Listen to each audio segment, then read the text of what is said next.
अस्सलामुअलैकुम, मैं हूँ मुहसिना मुख्तार फ्रॉम तालीम कंसल्टेंसी चैनल। वीडियो शुरू करने से पहले आपसे रिक्वेस्ट है कि हमारे चैनल को सब्सक्राइब कीजिए, वीडियो को लाइक कीजिए और वीडियो के कंटेंट के हवाले से प्लीज़ कमेंट ज़रूर कीजिए, क्योंकि आपके कमेंट्स की वजह से हमारी बहुत हौसला अफजाई होती है। आज का जो मेरा टॉपिक है वो मेरा ख्याल है हर घर में हम सब फेस करते हैं। मैंने भी किसी वक्त में फ़ेस किया और जो यंग मदर्स हैं वो भी आजकल फ़ेस कर रही हैं, और वो है टेंट्रम्स। टेंट्रम्स क्या हैं? टेंट्रम्स कहते हैं वो जो हमारी आम ज़ुबान में वो जो छोटी छोटी सी ज़िद होती है जो बच्चे करते हैं, जिसमें कोई बच्चा बहुत ज़्यादा करता है, मदर्स को फेस करना पड़ता है।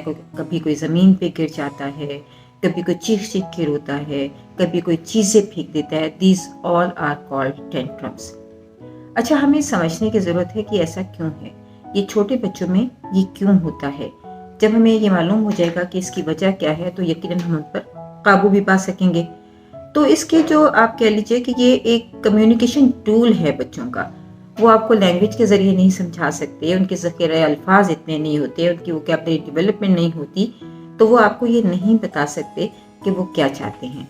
असल में तो आप जब उनकी इंडिपेंडेंस में उनकी एक वो खुद से एक्सप्लोर करना चाहते हैं, दुनिया को एक्सप्लोर करने आए हैं दुनिया में, तो जब वो एक्सप्लोर करना चाहते हैं तो फिर उसमें आप समझ लीजिए कि ऐसा है कि आप उनकी इंडिपेंडेंस में हारिज हो रहे होते हैं, या कोई ना कोई ऐसी बात होती है जो बच्चे आपसे करना चाह रहे होते हैं लेकिन उनके पास उसके लिए अल्फाज नहीं होते, तो फिर वो टेंट्रम शो करते हैं।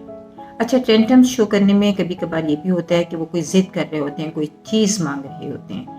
मदर्स को मोस्टली ये शिकायत होती है कि बच्चा ज़िद्दी हो गया है, कोई भी चीज़ मांगता है, अगर उसको ना दो तो वो चीख चीख के रोता है। तो आमतौर पे मैं ऐसी मदर से ये कहती हूँ कि असल में आप घबरा जाते हैं, आप उसके रोने से डर जाते हैं। तो जब आप पहली दफ़ा रोने पर, चीखने पर उसको कोई चीज़ दे देते हैं तो अगली मर्तबा फिर वो रोकर मांगता है।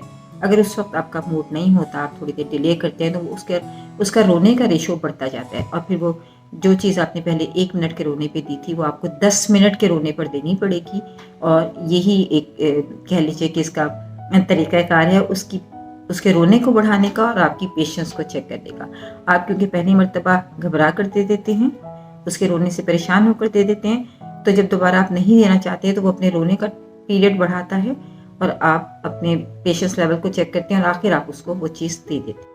अच्छा, टेंट्रम्स जब हमें फेस करने पड़ते हैं, वो मदर्स हों या टीचर्स हों, तो सबसे पहली जो टिप है उसको कंट्रोल करने की वो ये है कि आप अपने आप को काम फील करवाइए। आप सामने देखने वाले बच्चे को भी हमारी बॉडीज़ भी सिग्नल देती हैं एक दूसरे को, तो बॉडी लैंग्वेज को मजबूत करना है। आपने कूल एंड काम अपने आप को रिप्रेजेंट करना है, और फिर उसके साथ साथ आपने बच्चे के साथ आई कांटेक्ट डेवलप करना है।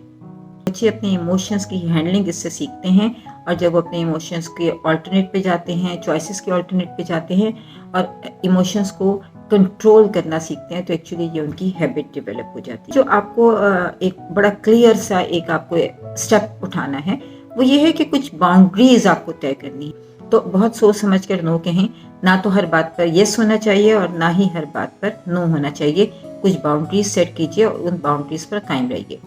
बिलीव यू मी, ये जो कान है ना हमारे, ये बच्चे हमारी तरफ मुतवज्जा ना हों तो भी ये कान हमारी तमाम तरह इर्द गिर्द की आवाज़ों को हमारे ब्रेन तक पहुंचाते हैं। तो इसी तरह जब बच्चे आपकी बात मतलब आपकी तरफ मुतवज्जा नहीं, आप अपनी किसी फ्रेंड से बात करके कहते हो नहीं नहीं ये बहुत ज़िद्दी है, तुम्हें नहीं पता ये करता है, तो एक्चुअली वो जो लिसनिंग के ज़रिए उसकी ब्रेन में सिग्नल्स जा रहे हैं। तो आप कभी कभी तो बल्कि मुझे ऐसा लगता है कि हम बड़े ही अपने बच्चों को चैलेंज दे रहे होते हैं। कैसे? नहीं नहीं, ये तो कभी बात मानता ही नहीं, सुनता ही नहीं है कभी भी। तो एक्चुअली आप उसको चैलेंज दे रहे होते हैं कि देखो तुमने सुनना नहीं है क्योंकि तुम सुनते ही नहीं हो। सो इस तरह के जो अल्फाज हैं उनसे कोशिश कीजिए कि बच्चों की मौजूदगी में एहतराज़ करें, रुक जाएं, ऐसी बातें मत कहें जो बच्चों की नेगेटिविटी को प्रमोट कर रही हैं। आप मुख्तलिफ कहानियाँ बना सकते हैं अपने इमोशंस के हवाले से। तो आप बच्चों को कह सकते हैं कि आज मेड आई थी तो उसकी मुझे इस बात पर गुस्सा आया, लेकिन मैं मेड के पास से हट गई और मैंने एक पानी का ग्लास पिया और अपने गुस्से को कंट्रोल किया। तो एक्चुअली आप उसे मत बताएं कि उसको क्या करना है, आपने उसको ये बताया है कि मैंने क्या किया। तो आप जो कुछ करके दिखाएंगे और जो कुछ उसको बताएंगे वो उसी को फॉलो करेगा। बच्चों के रोने धोने, चीखने चिल्लाने और इन टेंट्रम्स को कंट्रोल करना या इनको फेस करना वो हमारी पेरेंटिंग जिम्मेदारी है। यानी अगर हम अम्मा अब्बा बन गए हैं تو ہمیں ان کے یہ سارے ٹینٹرمس، یہ ساری ان کی ضد، یہ سارے ان کے ایموشنز فیس کرنے ہیں۔ سوچنا ہمیں صرف یہ ہے کہ ہمیں ان ٹینٹرمس کو، ان ضدوں کو، اور یہ جو بچوں کی آپ کہہ لیجیے کہ ایک بگ ایموشنز کمیونیکیشن ہے، اس کو ڈیل کرنا ہے۔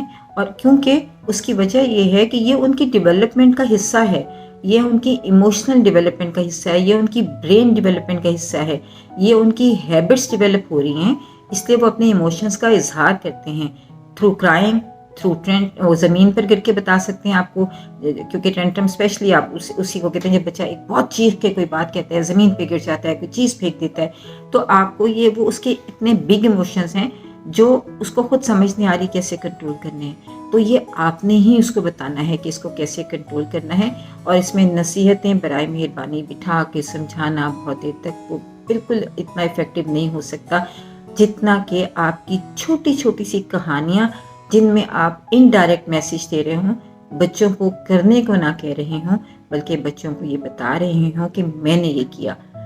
آپ یقین کیجئے بچے صرف ہمیں کاپی کرنا چاہتے ہیں، تو جو ہم کرتے ہیں بچے وہی کرتے ہیں۔ اس لیے آپ کہیں بھی جائیں، کسی بھی ریسرچر سے پوچھئے، کسی بھی ایجوکیشن سے پوچھئے، کسی بھی سائیکالوجسٹ سے پوچھئے، وہ آپ کو یہی بتائے گا کہ you are the role model for your children.